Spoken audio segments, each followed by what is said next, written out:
O caso Manuel Chang continua a ecoar como um dos episódios mais emblemáticos de corrupção e traição à soberania nacional na história recente de Moçambique. O ex-ministro das Finanças, outrora uma das figuras mais influentes do governo de Armando Guebuza, foi condenado nos Estados Unidos a uma pena que muitos consideram simbólica, aquém do que a justiça moçambicana aplicaria se o julgamento tivesse ocorrido em solo pátrio. A sentença de 8 anos e meio proferida por um tribunal de Brooklyn, Nova York, gerou fortes reações no país africano, especialmente por incluir os 6 anos já cumpridos enquanto aguardava extradição e julgamento. A Procuradoria da República de Moçambique não escondeu sua frustração. Num comunicado oficial, o órgão afirmou categoricamente que a condenação aplicada pela justiça norte-americana é muito inferior àquela que Chang teria enfrentado se tivesse sido julgado em Maputo. De acordo com a legislação moçambicana, os crimes pelos quais Chang foi condenado prevêem penas que variam entre 8 e 12 anos de prisão. E ainda assim, a justiça moçambicana se vê de mãos atadas. Mesmo que os danos tenham sido em grande parte sofridos por Moçambique e não pelos Estados Unidos. Pela prisão de Manuel Chang remonta a dezembro de 2018, quando ele foi detido no aeroporto internacional de Johannesburg, na África do Sul, pouco antes de explodir a bomba da acusação formal dos Estados Unidos. A detenção foi o primeiro passo de uma longa batalha jurídica internacional que duraria anos. No centro do escândalo estão as chamadas dívidas ocultas, um esquema financeiro escabroso que envolveu o levantamento de mais de 2 mil milhões de dólares junto a bancos internacionais sem conhecimento nem a aprovação da Assembleia da República, o que representa uma violação direta da Constituição moçambicana e das leis orçamentárias em vigor. As dívidas foram contraídas durante os anos de 2013 e 2014, sob a alegação de que os recursos seriam usados para reforçar a segurança marítima do país e proteger a soberania nacional. 3 empresas públicas foram criadas com esse objetivo: Ematum, empresa moçambicana de atum, Proíndicos e MAM, Mozambique Asset Management. No entanto, as investigações subsequentes revelaram que a maioria dos fundos nunca foi aplicada para esses fins e que o processo foi permeado por subornos, comissões ilícitas, má gestão e falta de transparência, um verdadeiro coquetel de corrupção que abalou a credibilidade do país. Para entender melhor o esquema, a Procuradoria moçambicana solicitou uma auditoria independente à empresa internacional Kroll, financiada pela Suécia, em coordenação com o Fundo Monetário Internacional (FMI). O relatório, divulgado em 2017, evitou divulgar nomes, substituindo-os por letras do alfabeto, mas as descrições de cargos e atuação tornaram fácil identificar boa parte dos envolvidos. Entre os referidos encontra-se o próprio Chang, identificado como indivíduo C, que admitiu à auditoria ter assinado garantias de empréstimos de forma consciente, mesmo sabendo que violava as leis orçamentárias. Segundo ele, foi persuadido por agentes do CISI, os Serviços de Informação e Segurança do Estado, que teriam alegado razões de segurança nacional para justificar os atos. Mas Chang não agiu sozinho. Diversas figuras do aparelho do Estado aparecem mencionadas, de diretores de empresas estatais, altos quadros do Ministério da Defesa, Economia, Tesouro e do próprio CISI. Cada um deles teria desempenhado papéis estratégicos na engrenagem que levou à ruína financeira de Moçambique. Vários já foram julgados e condenados pela justiça moçambicana, com penas entre 10 e 12 anos de prisão. Um contraste gritante com a pena leve recebida por Chang nos Estados Unidos. E a revolta da PGR vai além da questão da pena. O documento afirma que, apesar de Chang ter prejudicado financeiramente o Estado moçambicano e manchado sua imagem internacional, o país não será ressarcido diretamente pelos danos causados. moçambicanos. Essa frustração é agravada pelo fato de que, até o momento, Moçambique ainda luta para se reerguer do impacto das dívidas, cujas consequências se estenderam por quase uma década, resultando em congelamento de apoios externos, desvalorização da moeda, inflação e empobrecimento generalizado da população.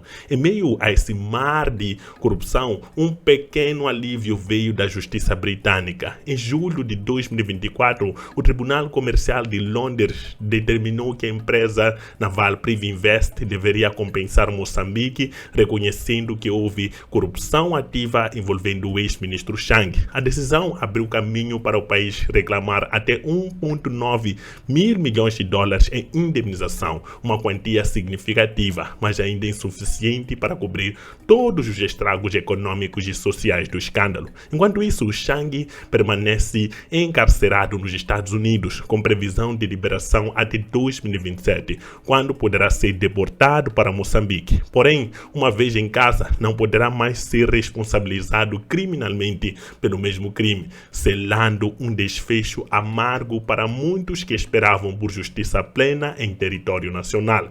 Esse caso emblemático deixa lições profundas sobre a fragilidade das instituições, a necessidade de reformas no sistema de transparência pública e a urgência da responsabilização efetiva. Não importa o cargo ou a influência do indivíduo, mais do que um julgamento, o que se esperava era uma reparação moral e econômica, algo por enquanto ainda parece estar distante para os moçambicanos, que viram seus sonhos e suas confianças no Estado naufragarem junto com as dívidas ocultas.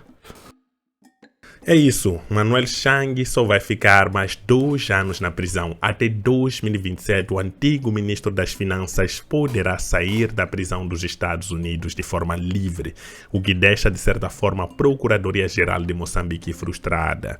É uma situação realmente complicada, porque a atitude das dívidas ocultas foi algo que mudou completamente o destino dos moçambicanos. Moçambique hoje está mergulhado. Claro que existem outros fatores envolvidos, não vamos negar, mas as dívidas ocultas são um dos principais que fez com que o país caísse numa falência, num abismo que até hoje os moçambicanos não conseguem se recuperar. Quem lembra da subida brusca dos preços? Quem lembra quanto custava o pão anteriormente, antes da dívida oculta ser revelada? Aquele julgamento que teve, e a Procuradoria-Geral de Moçambique diz não, Manuel Chang podia ficar mais 4 anos na cadeia nesse caso, porque em Moçambique ele poderia pegar de 8 a 12 anos. Nos Estados Unidos ele pegou 8 anos e contaram aqueles anos retroativos, né, que ele ficou em prisão preventiva até ser julgado. Então foi 6 mais 2, total vai dar 8 anos, que vai sair em 2027. Há uma certa frustração do Estado e das instituições do Estado. Mas uma pergunta também que paira pelo ar é se os moçambicanos confiariam mesmo que Manuel Chang ia ficar na cadeia em Moçambique, porque uma verdade seja dita, os moçambicanos já não confiam completamente nas instituições do Estado, principalmente a Procuradoria-Geral da República. Nós sabemos muito bem porque isso, por causa de vários fatores que aconteceram. Mas vamos nos ater aqui aos fatos de Manuel Chang. Manuel Chang esteve envolvido numa das maiores dívidas ocultas da história da África, que prejudicou de certa forma, de forma muito incrível, a economia de Moçambique. Moçambique está num buraco muito fundo por conta dessa questão das dívidas ocultas. A honra dos moçambicanos está em jogo e até hoje não se sabe onde foi grande parte deste valor. Aonde está o valor, que alguns valores ainda não se sabe para onde foram, quais foram os destinos, e isso acabou prejudicando aquilo que é investigação, aquilo que é repor o valor. Sem contar que há uma vertente. 2 mil milhões há 6, 7, 8 anos atrás não é o mesmo que 2 mil milhões hoje. O que significa? O valor, a inflação corroeu o poder daqueles 2 mil milhões. É normal os moçambicanos pagarem o dobro ou mais do valor que foi emprestado naquela época. O que significa que os juros também estão a contar. Então são muitos fatores que fazem com que a dívida seja insustentável para Moçambique. Sem contar que existe aquele fator que nós falamos anteriormente. Quando um país faz uma dívida no mercado e não consegue pagar, o nome fica sujo. E quando o nome está sujo, o país começa a conseguir emprestar, mas com juros altíssimos. Porque eu vou te emprestar dinheiro, eu não sei se vais pagar ou não, mas se pagares, eu preciso ganhar e ter uma garantia de ter um bom retorno. Percebem? Então é isso que está em jogo aqui em Moçambique. Os moçambicanos, alguns dos moçambicanos até hoje não entendem essa questão das dívidas ocultas, o que aconteceu, o que vai influenciar na nossa vida, mas é isso mesmo. Países geralmente pobres como Moçambique vivem na base da dívida, e a dívida serve para pagar salários. Uma das coisas que influencia muito no aparelho do Estado não ter salários é essa falta. Às vezes o Estado, ou a maior parte das vezes, o Estado empresta dinheiro para poder pagar o salário dos funcionários. Então, quando esse dinheiro já não está disponível, ou quando esse dinheiro tem juros altíssimos, já fica muito caro para ter dinheiro em Moçambique. Sem contar também na desvalorização do próprio metical. O poder de compra do moçambicano foi corroído pela dívida. O que significa? Que o que nós comprávamos com, vamos supor, 10 meticais nos tempos antes da dívida, agora custa talvez 20 ou 30 meticais, porque os preços podem ter triplicado ou dobrado de preço na maior parte dos produtos. Então isso faz com que, por mais que o moçambicano tenha um salário, digamos que minimamente elevado, o que não é a realidade de muitos aqui em África, aliás, em África e em Moçambique, acaba vivendo de forma apertada. Para quem era de classe média com 20 mil meticais, acaba sendo de classe baixa com 20 mil meticais, porque tem que gerir transporte, tem que gerir um agregado familiar, talvez 5, 3, 4 pessoas. Então, a dívida oculta não afetou só os cofres do Estado, a dívida oculta afetou todo o moçambicano que não participou dessa manobra, desse ato de corrupção, mas que hoje sofre as consequências. Então, é uma situação que deixa os moçambicanos de certa forma frustrados, porque muitos moçambicanos, tanto a Procuradoria-Geral, também querem uma pena mais elevada do que a pena que foi dada nos Estados Unidos, mas a verdade é que Manuel Chang está a pagar neste momento. Já lá se vão, esse é o 5º ano ou 6º ano da prisão, se não me engano, porque ele sai em 2027 e vai cumprir 8 anos. Significa que daqui a pouco ele estará em Moçambique e vai viver a sua vida normalmente, porque já não poderá ser julgado no território moçambicano, uma vez que ele já cumpriu a sua pena e já pagou, já terá pago pelos seus crimes e por todas as coisas que ele fez, e documentos que ele assinou, que disse que foi pressionado para poder assinar estes documentos e que não é sua culpa. Ele, sendo ministro das Finanças, foi um golpe muito grave para aquilo que é a soberania econômica de Moçambique. Foi um golpe extremamente grave. Foi algo que, de certa forma, quebrou o Estado. E isso não vai ser reparado em tantos poucos anos. 8 anos. Em 2027, eu acredito que Moçambique ainda estará a sofrer com as consequências da dívida oculta. Mas o que você acha dessa pena de Chang? Foi uma pena justa? Foi uma pena reduzida? Ou poderia ter se dado mais tempo de prisão ao antigo ministro das Finanças de Moçambique? Coloque nos comentários a sua opinião, por favor.